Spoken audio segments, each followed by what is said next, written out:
오늘 주신 말씀의 제목 근심하게 하시느입니다. 유다 백성들은 BC 586년에 조국을 잃어버렸습니다. 그리고 바벨론의 포로가 되어서 그들의 절망감은 최고조에 달하게 됩니다. 대표적인 말씀 28절에 이렇게 기록하고 있습니다. 스스로 이르기를 나의 신과 여호와께 대한 내 소망이 끊어졌다 하였도다. 소망이 끊어진 곳에 필요한 말씀은 소망이겠죠. 절망 중에 있던 선지자 예레미야는 하나님에 대한 마음을 조금 더 자세하게 말해 줍니다. 하나님의 마음은 영원히 버리지 아니할 것이며 인자와 긍휼을 베푸실 것이며 때로 근심하게 하심은 하나님의 본심이 아님에 대하여 우울한 마음으로 시를 써 데려가는 5편의 시가 바로 에레미야입니다. 에레미야가 통곡했던 유대민족의 비극은 저와 여러분에게도 해당될 수 있을 뿐만 아니라 저와 여러분의 가정 그리고 교회 공동체의 문제일 수도 있습니다. 이러한 참상과 억울함 속에서 회복시켜 주시는 하나님의 소망이 무엇인지 오늘 본문 말씀을 통하여 함께 은혜의 시간 되기를 바랍니다. 먼저 31절에 이는 주께서 영원하도록 버리지 아니할 것이니며 버리지 아니하신다라는 말씀입니다. 저는 이런 제목의 기사를 읽은 적이 있습니다. 1979년 하나님께서 한 대학생의 평생 계획을 어떻게 방해하셨나. 제목처럼 1979년 12월 30일에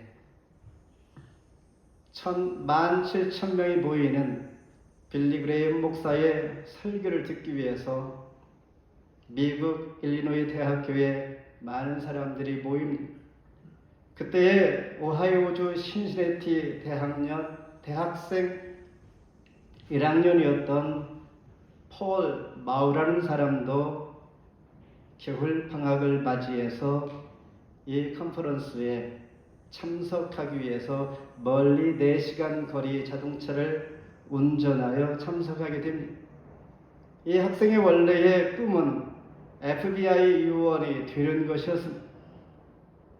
에레미야 선지자가 선포한 것처럼 그때의 말씀의 선포의 제목은 모든 나라 사람들이 그리스도께로 돌아오는 것이 시급하다.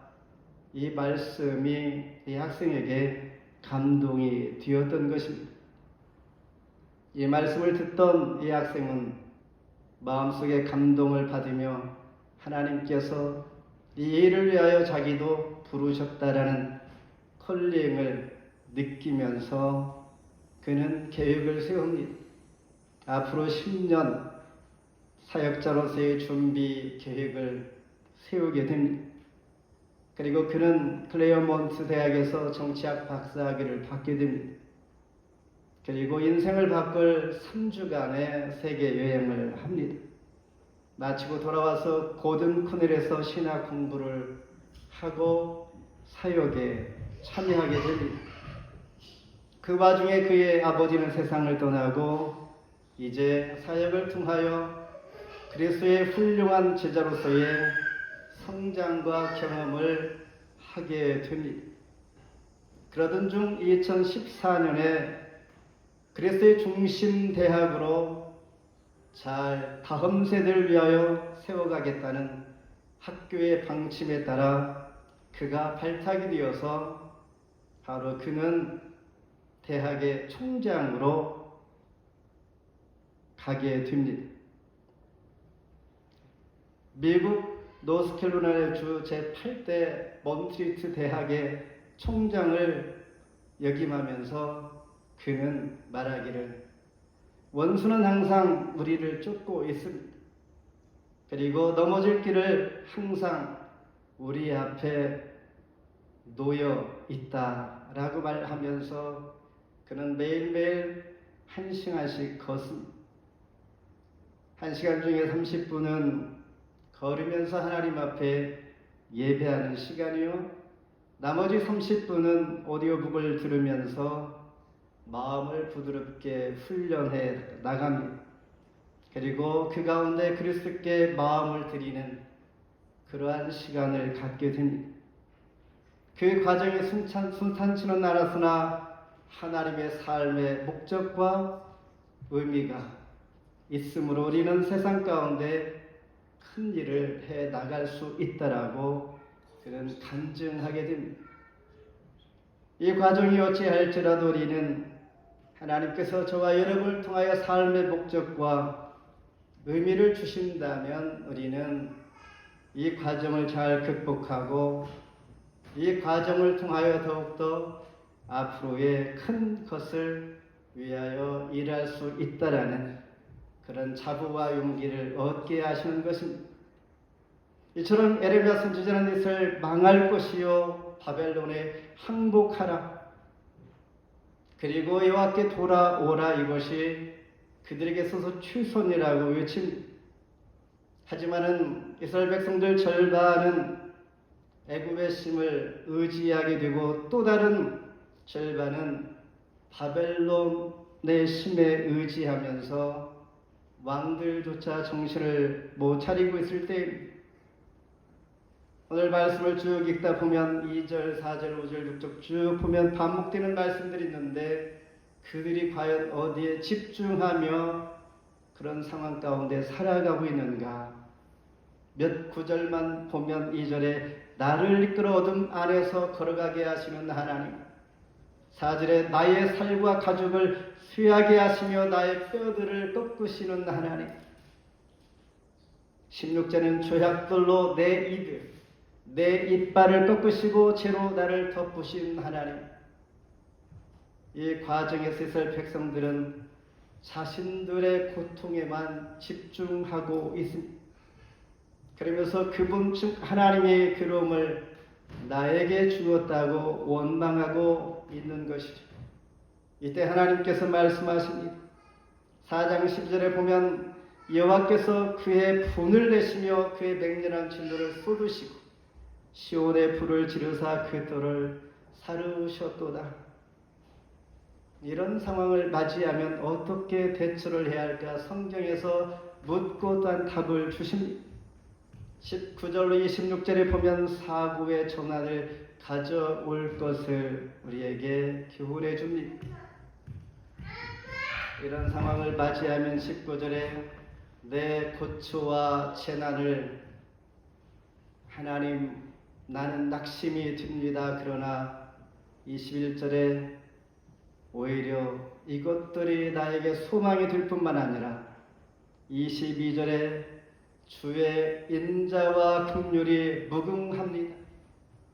23절에 주의 성실함이 크시고 이제 내가 24절에 그 주를 바라볼 것입니다.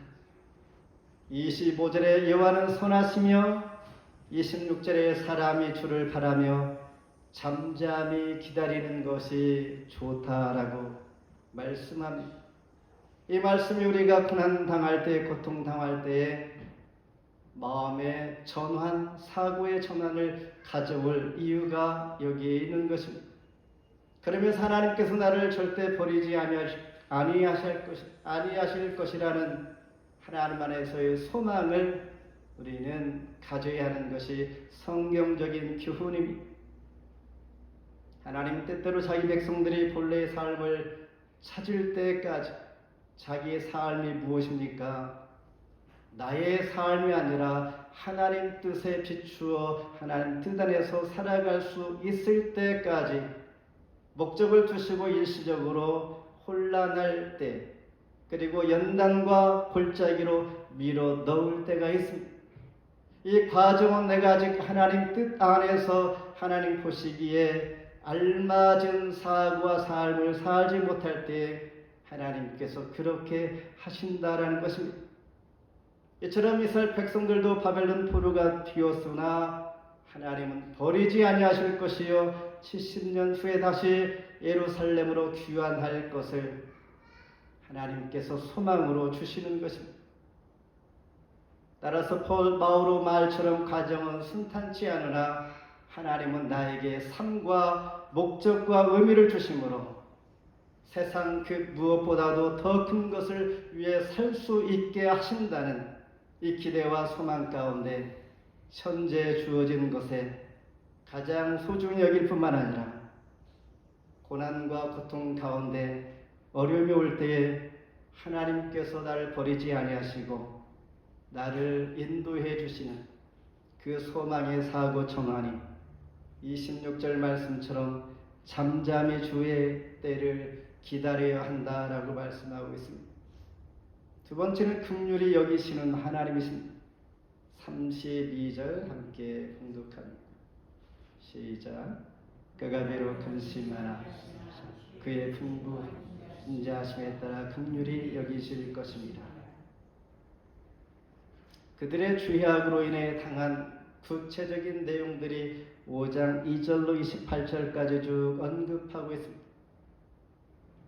하나님 앞에 우상 숭배와 죄 가운데 처했던 그들은 그들의 땅이 남들에게 넘어갑니다.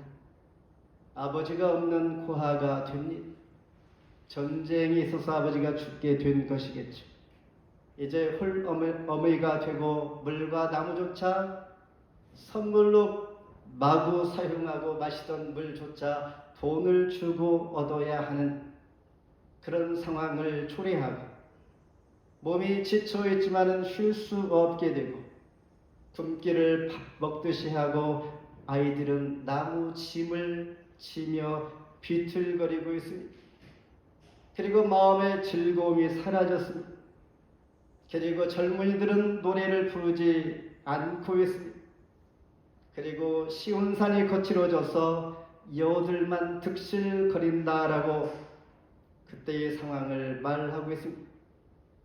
이러면서 매일 살면서 마음에 드는 생각과 깨닫게 되는 것은 무엇인가? 바로 하나님의 긍휼입니다.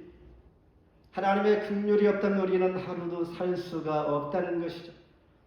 그러니 사람에게 있어서 진짜 필요한 것은 하나님께서 저와 이름을 불쌍히 여기는 하나님의 긍휼인 것입니다.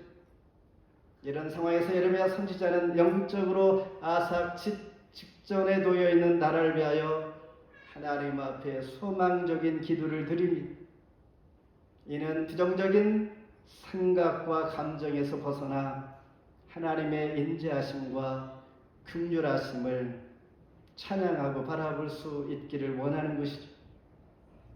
하나님께서 다시 회복시켜 주실 준비, 인자와 긍휼의 하나님 되시기 때문입니다. 이것은 바로 하나님께서 우리를 불쌍히 여기는 마음입니다. 성경에 보면 하나님의 자비와 긍휼의 마음이 곳곳에 언급되고 있습니다. 하박국 3장 2절에 보면 진노 중이라도 긍휼을 하나님 잊지 마시옵소서. 시편 89편 31절에 보면 하나님께서 내가 회초리로 그들의 죄를 다스리며 채찍으로 그들의 죄악을 벌하리로다. 그러나 나의 인자함을 그에게서 다 거두지 아니할 것이라. 왜 그렇습니까? 하나님은 심판보다 회개케 하며 긍휼을 베푸시는 분이기 때문입니다. 세상에 갓 태어난 아기는 눈이 있어도 앞에 있는 부모를 알아보지 못하는 것처럼 영의 눈이 어두운 자도 마찬가지입니다. 하나님께서 말씀하시고 계실지라도 볼 수가 없고 듣지 못하는 것입니다. 오직 우리는 성령의 은혜 안에서 성령이 바로 안경 같아서 성령의 은혜를 입으면 영의 눈을 열어서 긍휼히 여기시는 하나님을 바라볼 수가 있게 되는 것입니다. 마지막으로 근심하게 하시는 하나님입니다. 33절에 주께서 인생으로 고생하게 하시며 근심하게 하심은 본심이 아니시로다. 이스라엘 백성들은 죄로 인하여 예루살렘과 그 지역은 완전히 붕괴되었습니다. 그래서 에레미야가 1장 1절에 이렇게 말씀이 시작이 됩니다. 슬프다 이 성이여 전에는 사람들이 많더니 이제는 어찌 그리 적막하게 앉았는고. 전에는 열국 중에 크던 자가 이제는 과부같이 되었고, 전에는 열방 중에 공주 같았던 자가 이제는 강제 노동을 하는 자가 되었다라고 고백합니다. 그래서 에레미야가 1장은 남편과 자식을 잃은 한 과부가 주저앉아 목 놓아 한탄하는 내용입니다. 에레미야가 2장은 하나님께서 백성들의 죄로 인하여 망하게 된 이유를 설명합니다. 이렇게 에레미야 선지자는 평생 독신으로 살았는데 그가 말하는 하나님은 근심하게 하심은 하나님의 본심이 아니다라고 외칩니다.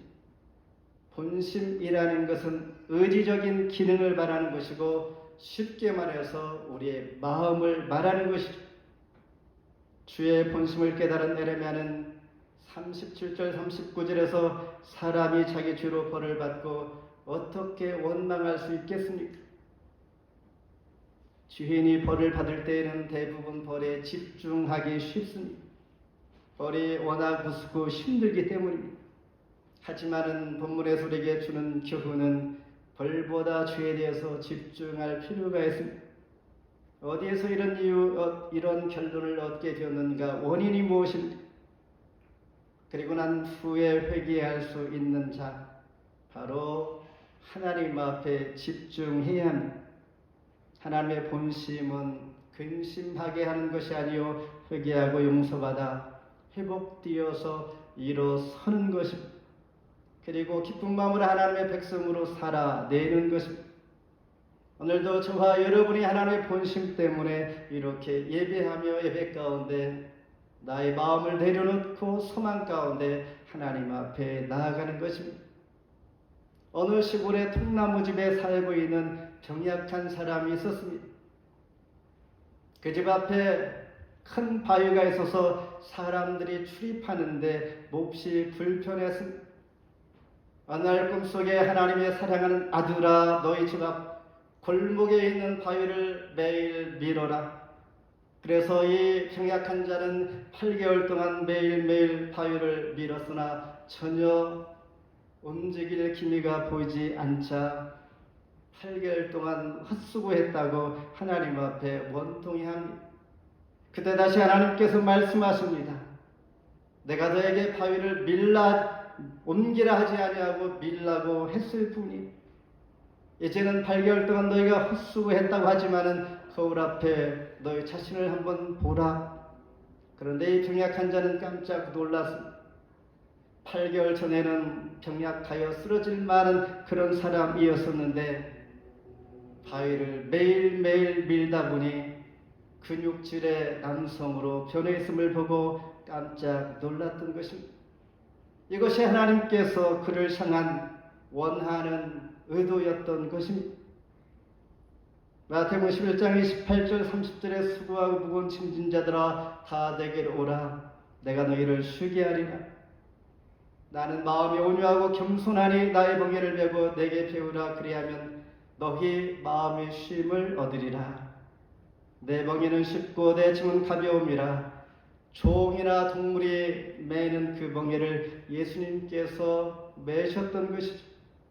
그리고 이를 통하여 겸손과 그리고 섬김을 배우라 말씀하신 주님께서 메워주시는 멍에는 우리는 처음에는 쉽지 않지만은 맬 수 있는 힘도 주시고 그 안에서 진정한 영적인 쉼을 주시는 분이신 것입니다. 신앙생활에서 가장 중요한 것은 내가 믿는 하나님의 본심을 제대로 아는 것입니다. 고난의 산을 만나면 우리는 산을 옮길 만한 하나님을 찾고 하나님의 마음을 알아가고 하나님을 바라볼 수 있어야 하는 것입니다. 그리할 때 근심하게 아니하시는 하나님을 알게 되는 것입니다. 말씀을 맺습니다. 성경을 통하여 우리는 주요 메시지가 무엇인지를 발견하게 되는데 이사야 선지자를 통하여 구원의 메시지를 듣게 됩니다. 구원이 없어 보일 때에 하나님은 구원을 주시는 것입니다. 에레미야 선지자를 통하여 회복을 허락해 주십니다. 회복할 기미가 보이지 않는 상황에서 하나님은 회복을 말씀해 주시고 에스겔 선지자를 통하여 성령을 소개해 주십니다. 에레미야 예언을 통하여 우리에게는 소망이 없는 그들에게 진정한 소망이 어디에 있는지를 보여주시는 소망을 말씀해 주시는 것입니다. 다니엘서를 통하여 우리에게 비전을 주십니다. 비전이 보이지 않는다면 다니엘서를 읽는 것이고 구원의 불확실 속에 있다면 이사야 말씀들을 읽어보고 회복의 기미가 보이지 않을 때 에레미야 선지자가 말씀하신 말씀을 읽어 내려가는 것입니다. 소망이 없는 자에게는 오늘 말씀처럼 에레미야가 말씀을 쭉 읽어보는 것입니다. 이렇게 근심하게 되는 것은 우리는 현실에만 집중할 때에 더 이상 현실에 집착하지 말고 약속의 소망 안에서 하나님의 사랑에 초점을 맞추어서 우리의 생각의 사고 전환을 하는 것입니다. 왜냐하면 근심하게 하시는 것은 하나님의 본심이 아니기 때문입니다. 하나님의 본심은 이런 것입니다. 두려움이 아니라 평안입니다. 그리고 인자와 긍휼입니다. 40절에 우리의 행위를 조사하고 여호와께로 돌아가라. 죄를 회개하고 용서받아 사랑받는 자가 되어서 귀히 쓰임받는 자가 되는 것이 하나님의 본심입니다. 올해 우리 교회 표어처럼 여호와만 섬기는 교회 한 주간도 믿음으로 살아내야 하는 것은 우리의 삶이 하나님에 의해서 결정되기 때문입니다. 로마서 8장 24, 25절에 우리가 소망으로 구원을 얻었음에 참음으로 기다릴지니라. 아멘.